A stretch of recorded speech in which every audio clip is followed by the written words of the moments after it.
everybody. Welcome back to Early Childhood Chats, the podcast. Andy with you as always here at the National Association of Family Child Care Conference in St. Louis, Missouri today. And talking to our good friends Elizabeth and Debbie. Hi. All the way from Arkansas. Yes. Welcome to St. Louis. Thank you. You guys have been doing a tremendous amount of engagement with the providers all across Arkansas. I know you're from Northwest Arkansas. But you've got quite a network. Can you introduce yourself to folks and tell everybody what you're up to? Sure. Go ahead. Hi, I'm Elizabeth Scudder. I live in Alma, Arkansas, and been in early childhood field for about 31 years. Married for 42 years, three kids, 8 grandkids, and loving what we're doing. Early Childhood Solutions inspires, validates, and ignites transformation in providers that have been working in the field either newly or for many, many years. And we just love what we do. Absolutely. And my name is Debbie. I'm Debbie Mays from Northwest Arkansas, Siloam Springs to be exact. And I am an early educator. I've been in the field almost 40 years, and I'm an active family child care provider. In addition to being a co-principal in Early Childhood Solutions, I spend my days Monday through Friday in the academic school year with preschoolers at my home. So love everything that we do, especially the engagement that we get with other providers. Well, fantastic. So what are you doing here at the conference? Oh, mercy. That's big. We are engaging with the providers. We are talking to them about our Early Childhood Solutions crew membership, where we engage with them daily in micro courses or micro lessons that we do every morning for 5 to 10 minutes. Sometimes it's hard to get in a 10-hour, a 15-hour class of professional development. So we're coming to it with a different lens of micro lessons. And the topic of the month, this month, is risky play. So every day we talk about risky play, the benefits, the safety issues, all of the things that go with risky play. Why do you choose risky play? Why do you not choose risky play? And then next month, we're doing trauma-informed care. We do a training every month. We do a book club every month within this membership group. And we do one-on-one coaching, we do consulting, we do all kinds of things if they're a part of what we call the ECS crew. And then we also do retreats, we do conferences, we do one-on-one trainings, we do cruises. That sounds great. Yes, we're going on a cruise in May of 25, early childhood educators. So it's going to be fun. Right. What did I leave out? Well, we also do projects.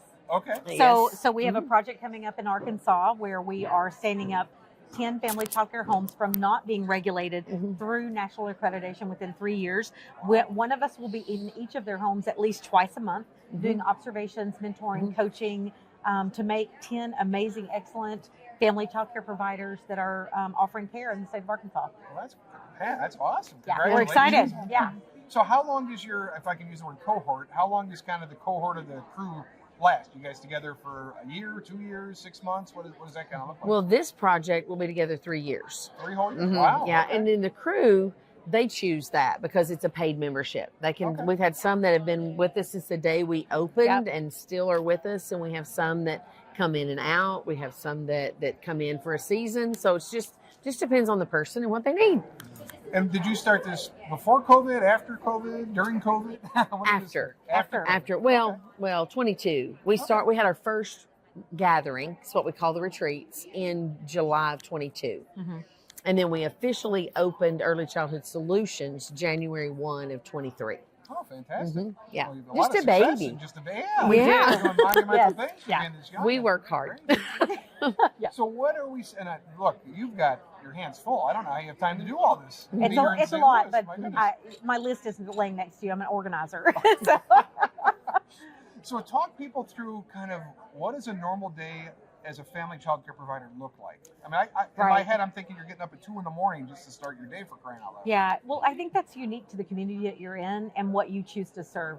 I've been doing this for so long, almost 40 years, that I've kind of got a niche now where my children arrive at 7:45. Before they get there, my room is set usually the day before so that it's ready for children and I don't get up scrambling in the morning, to opening my door at 7:45. The children arrive, and it's a normal day, like hanging out with grandma, right?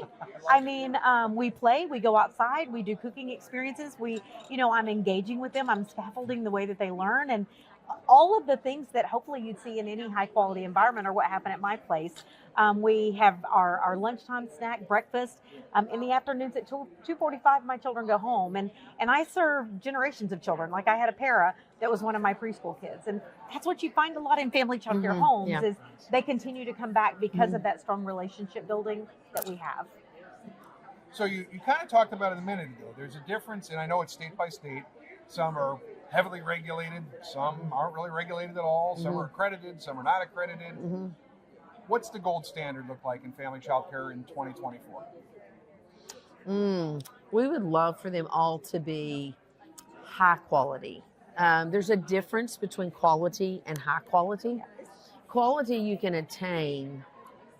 High quality, it takes a lot to sustain. It takes money to sustain it. So when we think about the gold standard, we want that to be a high quality environment for children so that they feel safe, they feel secure.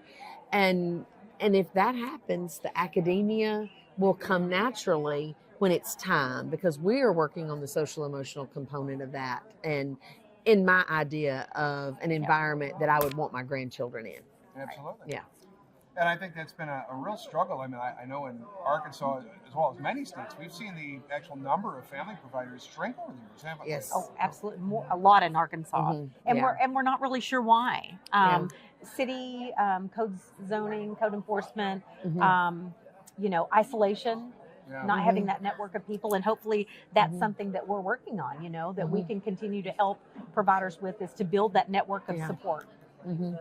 So talk a little bit about, we hear about burnout and stress and compassion fatigue and all these big issues that drive, the kind of the lack of workforce we have in early childhood across the board. Talk a little bit about how it's difficult because, if you go to a place, if you go to a center, if you go to a Head Start, when you leave, you can kind of leave your problems behind.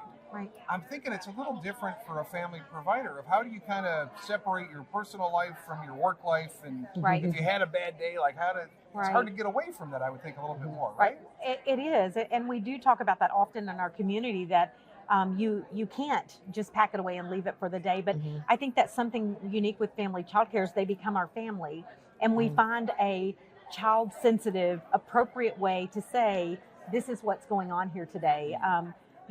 I've given this example many times. My husband, Randy, was diagnosed with cancer. And as he was going through treatment, there were several days that I literally would roll over in bed and feel his chest to make sure he was breathing and get up, close the bedroom door, and go open my preschool door and say, good morning, welcome to school. How are you today? But that is the reality of family childcare. We can't call in sick, right? We don't have other people that are going to come in and work. And if they come into work, you're still in the home, right? So it's just a whole different reality of what life is like for a family childcare provider. And that's why we're resilient, and that's why we're strong in the things that we do, because we've had to overcome those obstacles, but continue to work, Yeah, no, I totally get it. It's some people really need that separation of physical space and mental space and all that. My hat's really off, and I've seen it firsthand with some disasters, and it's almost a double whammy, because not only have you lost your personal family home, but now I've lost my business too. Right. And I know insurance is very difficult, and we got to make sure we have the right insurance for our business versus our home. And that's a struggle. Oh, yeah, it's expensive too. By the way, it is, and there are many insurance companies that are refusing or are discontinuing coverage for family child care homes, and that's terrible because it affects their business. They can't. In Arkansas, you cannot operate without it. So right. Wow. So I know you're doing a lot of work with the family. Is your organization focusing solely on family providers, or is it kind of the whole ECE spectrum? Okay, the whole spectrum. We even work with administrators. We work with agencies. We work with center-based programs. Schools, we have some schools that are birth to third grade. Oh, wow. And so the whole gamut, the whole early childhood field is where my background comes from center-based programs. So we bring to the table resources from both. And then from the different other avenues that we have worked in over our careers. Right. We have a lot of tools in our tool belt that we can share. And that's one thing that I think we're really generous with too is the knowledge that we have. Yeah. It does me no good to keep it in my head and not share it. Right. It doesn't benefit anyone. And I think that's something that's unique to us. Yeah. Not everyone does that. They're not willing to share. I mean, I had a participant ask me for my PowerPoint yesterday. She said, "This is exactly what I need for my staff. Will you share?" Sure. Why not? Why not? Right. Yeah. It's just the message being sent again and again and again. And if you've developed a solid model, why not share it? Yeah. So open to all program types, and what about geography? You're not just in Arkansas. Oh, You're no, doing no, programs all over no. the Everywhere. Everywhere. Yes, yes. So good. Good resource for a lot of folks out there. if they Yes, wanna check it out. absolutely. Yeah, check us out. Yeah. Thinking about looking around some of the attendees here, and I'm not trying to stereotype, but I'm saying some of us are a little bit on the older side now. And you talk about being in Yes. family childcare Yes. 40 some years.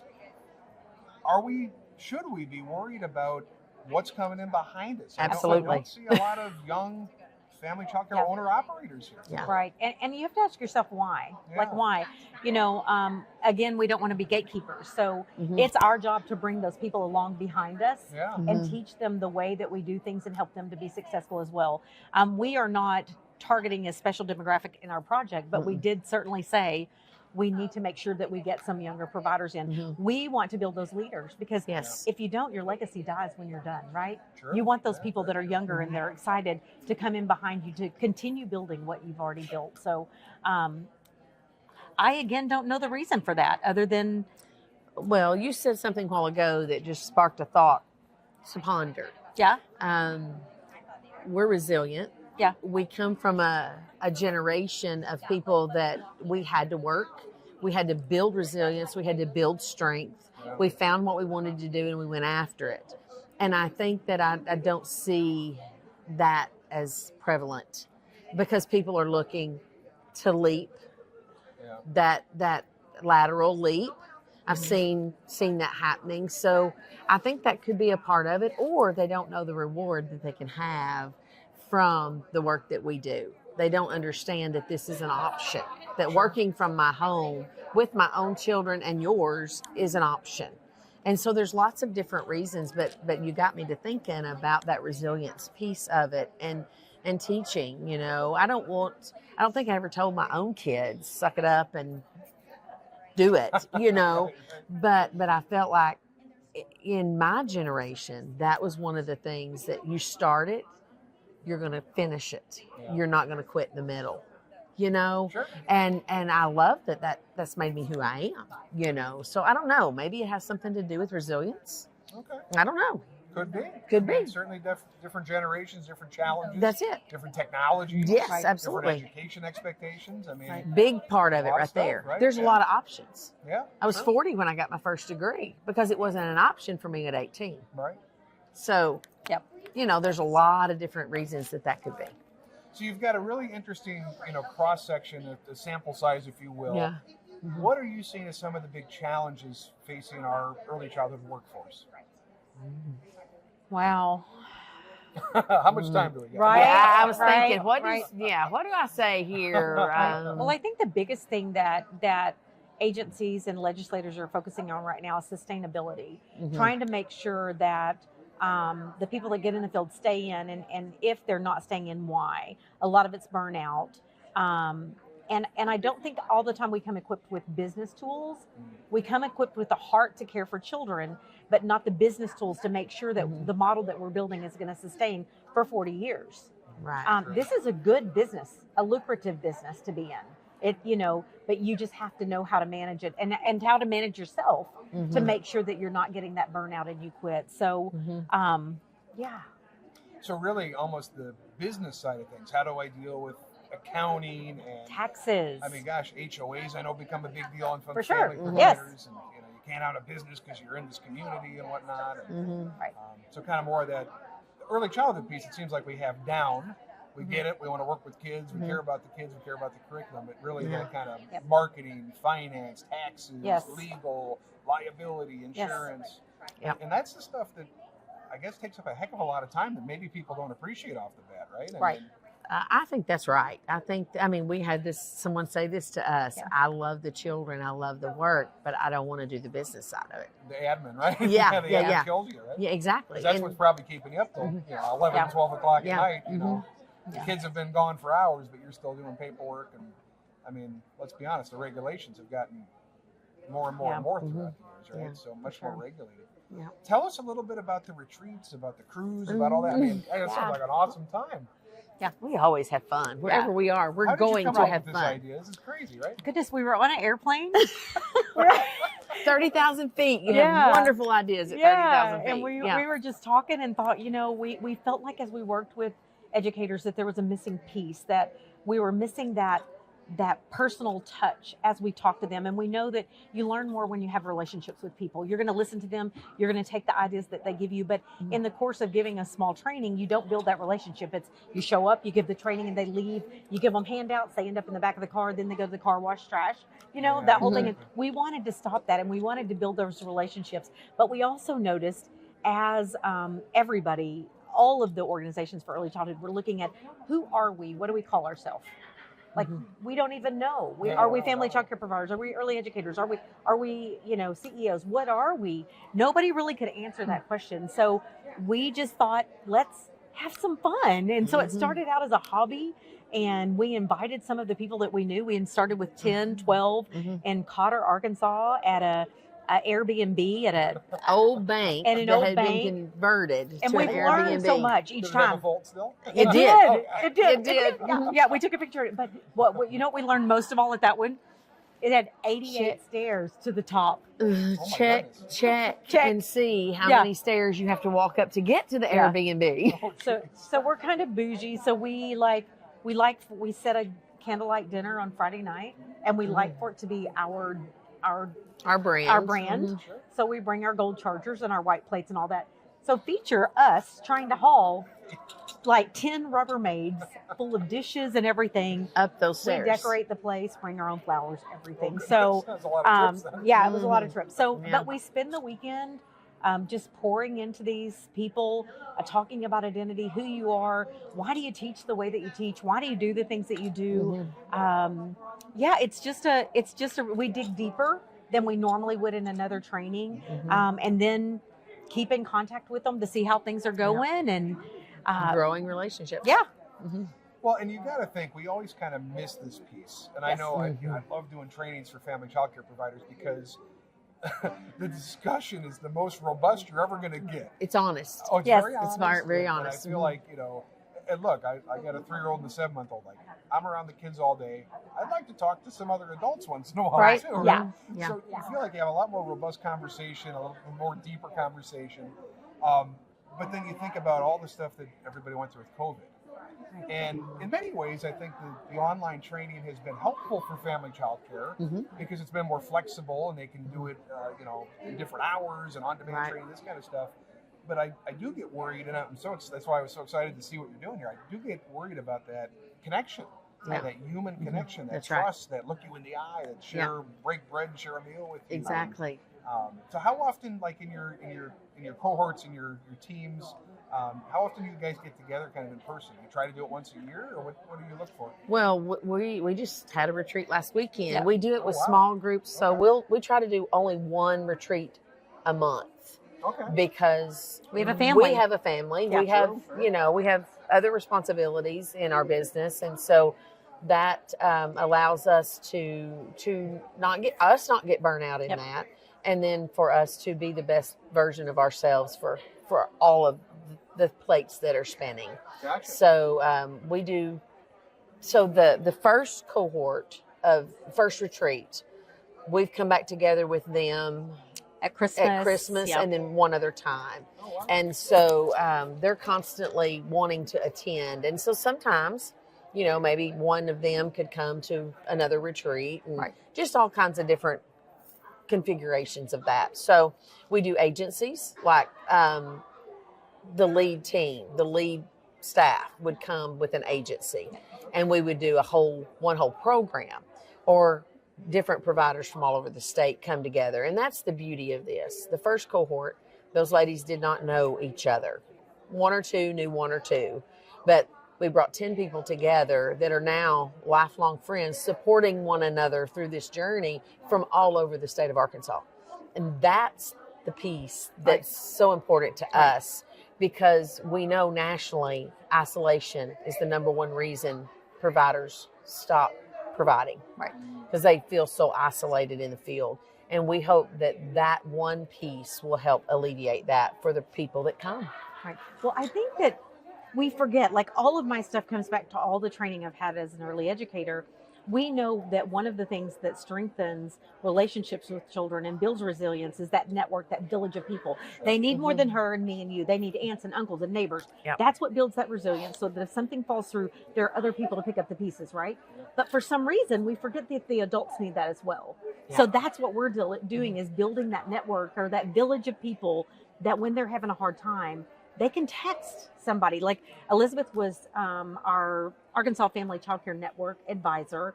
And no kidding, at 2:00 in the morning, people would text her and say, this is what's happening with me. And she would answer, because it's more than a job.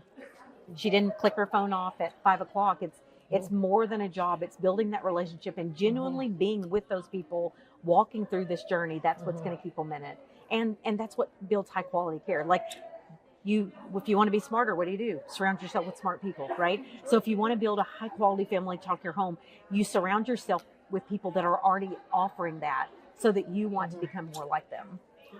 That's got to be just an amazing sense of accomplishment and pride. I mean, think of the connections that you all have fostered and established and nurtured all these years. I mean, it's really powerful, right? You ever reflect on kind of what you've done? This is really exciting, right? Well, we think about this together. We've now got, almost 70 years of experience in the field, and what's our legacy going to be? Right. What have we done this for naught? So what kind of a legacy are we leaving? We hope that someone will one day slide right in and continue the work. Right. Continue building the relationships and seeing the value of that. Because I think every encounter that you have is for another purpose later.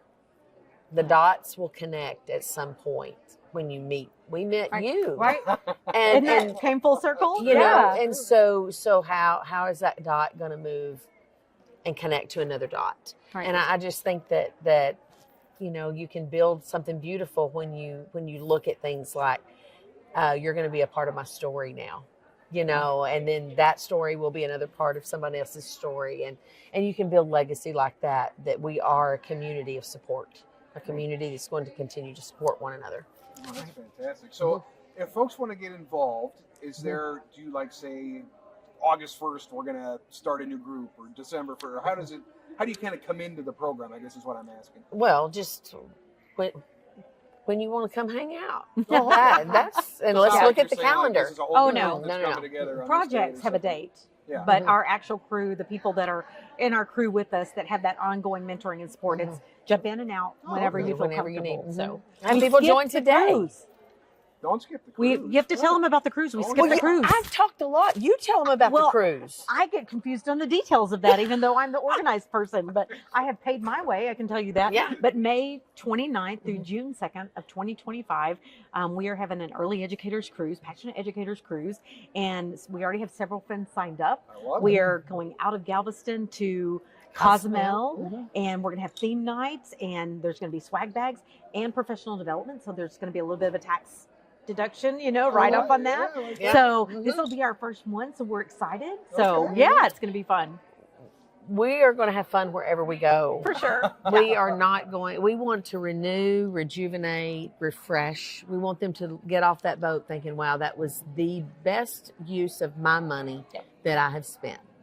And then say, when are we going to do it again? Yep. So, that. And it's called the Passionate Educator Cruise. Yep. That's what we're calling it, because we are passionate on the educators. Website, I'm guessing. Yes, it is. Yes, it is. Earlychildhoodsolutions.net. Earlychildhoodsolutions.net. All right, Yep. We'll make sure we'll put that in the show notes too. Awesome. Okay. Other things, if people want to get in touch with you, I guess the website. We're on all the social medias. We're Instagram, Facebook. Tiki-taki. Tiki-taki. I'm on TikTok. She doesn't do TikTok a lot, but I do. I'm figuring it out. I haven't done it. I don't know how to do it. You Yeah. you have, you just don't know. Oh yeah, maybe. Maybe you're on there already. She videos me when I don't know she's videoing me and puts me on Tiki Talkie. That's what she does. But it's fun. We enjoy. We love what we do, and you know the saying: Yes, if you love what you do what you love. You'll never work a day in your life. I like it. So the program, in terms of coming in and out, are most people paying for a year, for a month, for a subscription, or very flexible? Yeah, very flexible. Very good. Well, I hope everybody reaches out. Me too. Yeah, Me it'd be too. fun. And thank you guys for being here and all the work you're doing. Thanks for 40 plus years and 30 plus years. Yeah. Really amazing. Thank you. Isn't it, Yeah. to reflect back. We've been blessed. And it's really nice to see the NAFCC conference back again. I know COVID things changed a bit, but 1,200-ish people here. Yeah. That's Exciting. exciting, right? Exciting. That is exciting. Seeing From some people I all haven't over seen the except for on the country. screen for Yeah. a while, so. Yeah. Yeah, I mean, I just had somebody from Hawaii stop by. and say Exactly. hi, so There's a ton of people here from Washington State yeah. and from Hawaii. I mean, so New York, from all corners. Yeah, it's great. Very exciting. Well, thank you guys for joining us. We hope that you found this one insightful. I certainly found it energetic, for sure. And we'll be bringing you more content from the National Association of Family Child Care Conference this week. So stay tuned for more podcasts. Awesome. Thank you. Awesome.